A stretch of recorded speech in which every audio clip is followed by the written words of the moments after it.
জাতীয় বিশ্ববিদ্যালয়ে অনার্স ভর্তি পরীক্ষার প্রথম রিলিজ স্লিপের আবেদন শুরু হবে 28শে আগস্ট বিকাল 4টা থেকে এবং এটি চলমান থাকবে আগামী 9 সেপ্টেম্বর রাত 12টা পর্যন্ত। তো আপনারা কিভাবে রিলিজ স্লিপে আবেদন করবেন সম্পূর্ণ জানতে পারবেন আজকের এই ভিডিওতে। তো এই জন্য আপনাকে আজকের এই ভিডিওটি সম্পূর্ণ A to Z দেখতে হবে।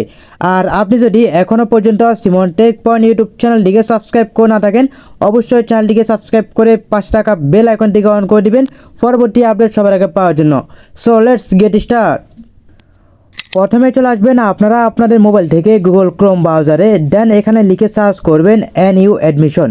এরপর এখান থেকে NU অ্যাডমিশন প্রথম যে ওয়েবসাইটটি আছে ওয়েবসাইটে ক্লিক করে দিবেন। ওয়েবসাইটে ক্লিক করার পর এরকম ইন্টারফেস ওপেন হয়ে যাবে। তো আপনি এখান থেকে অ্যাপ্লিকেশন লগইন আপনি এখানে ক্লিক করে দিবেন। এখানে ক্লিক করার পর এখান থেকে আপনার অ্যাপ্লিকেশন আইডি এবং পিন নাম্বার দিয়ে আপনাকে লগইন করতে হবে। এখন আপনি বলবেন অ্যাপ্লিকেশন আইডি এবং পিন নাম্বার কোথায় পাবো। এগুলো হচ্ছে আপনি যখন প্রথমবার আবেদন করছেন তখন কিন্তু আপনি আবেদন ফর্মে এগুলো পেয়ে গেছেন, সেখান থেকে আপনি দেখে এগুলো অ্যাপ্লিকেশন আইডি এবং পিন নাম্বার দিয়ে দিবেন। দেন আপনার সামনে এরকম একটি ইন্টারফেস ওপেন হয়ে যাবে। তো এরপর হচ্ছে এখানে আপনি দেখতে পারবেন যে ফার্স্ট রিলিজ স্লিপ, আপনি এটা দেখতে পারবেন। তো এখান থেকে ফার্স্ট রিলিজ স্লিপ আপনি এখানে ক্লিক করে দিবেন। ক্লিক করার পর আপনাদের সামনে এরকম একটি ইন্টারফেস ওপেন হয়ে যাবে। এখানে আপনি আপনার ডিভিশন এবং ডিস্ট্রিক্ট এবং এখান থেকে আপনি আপনার কলেজগুলো সিলেক্ট করবেন। অর্থাৎ আপনি যে বিভাগে আছেন বা আপনি আপনার কলেজটি যে বিভাগে আছে সেই বিভাগটি সিলেক্ট করবেন। এরপর এখান থেকে সেই ডিস্ট্রিক্টটি সিলেক্ট করবেন। এরপর এখান থেকে সেই ডিস্ট্রিক্টের আন্ডারে যে কলেজগুলো আছে সেখান থেকে আপনি কলেজগুলো সিলেক্ট করবেন। কলেজগুলো সিলেক্ট করার পর আপনি এখানে পাশাপাশি আপনি কলেজে কয়টা সিট খালি আছে আপনি সেগুলো দেখতে পারবেন। তো এখান থেকে আপনি একটি একটি করে মোট 5টি কলেজ আপনাকে সিলেক্ট করতে হবে এবং আপনি পাশাপাশি আপনি এখান থেকে সাবজেক্টগুলো দেখতে পারবেন। যে সাবজেক্টগুলো আপনার পছন্দ হয় সেগুলো আপনি সিলেক্ট করে দিবেন। তো সব কিছু দেওয়ার পর এখান থেকে দেখতে পারবেন যে প্রিভিউ অ্যাপ্লিকেশন, আপনি এখান থেকে প্রিভিউ অ্যাপ্লিকেশন এখানে ক্লিক করে দিবেন।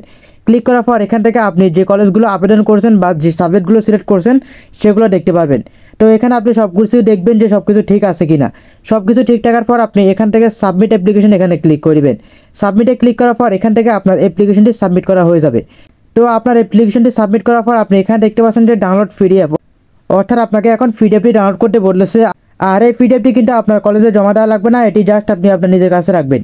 তো এখান থেকে আপনি পিডিএফটি ডাউনলোড করে নেবেন। পিডিএফটি ডাউনলোড করার পর এখন দেখতে পাচ্ছেন যে এখানে লেখা আছে ক্যান্সেল রিলিজ স্লিপ। তো এখানে আপনি যদি সব কিছু দেওয়ার পর বা সব কিছু করার পর যদি আপনার মনে হয় যে আপনার কোথাও ভুল হয়েছে বা কোনো কলেজ সিলেক্ট করতে ভুল হয়েছে কিংবা কোনো সাবজেক্ট সিলেক্ট করতে ভুল হয়েছে, তাহলে হচ্ছে আপনি এখান থেকে মাত্র একবার আপনি এখান থেকে ক্যান্সেল করে আবার আবেদন করতে পারবেন। তো আপনার যদি কোনো সমস্যা বা কোনো ভুল হয় তাহলে কিন্তু চাইলে আপনি একবারের জন্য আপনি এখান থেকে আপনার আবেদনটা বাতিল করে আবার নতুন করে আবেদন করতে পারবেন, এর বেশি কিন্তু আপনি পারবেন না। তো আশা করি আপনারা বুঝতে পারছেন কিভাবে আপনারা খুব সহজে রিলিজ স্লিপে আবেদন করবেন। তো আজকের এই ভিডিওটি যদি ভালো লেগে থাকে তাহলে অবশ্যই লাইক, কমেন্ট এবং ভিডিওটি বন্ধুদের মাঝে শেয়ার করবেন। সবাই ভালো থাকবেন, সুস্থ থাকবেন, দেখা হবে নেক্সট ভিডিওতে। সবাইকে ধন্যবাদ। আসসালামু আলাইকুম।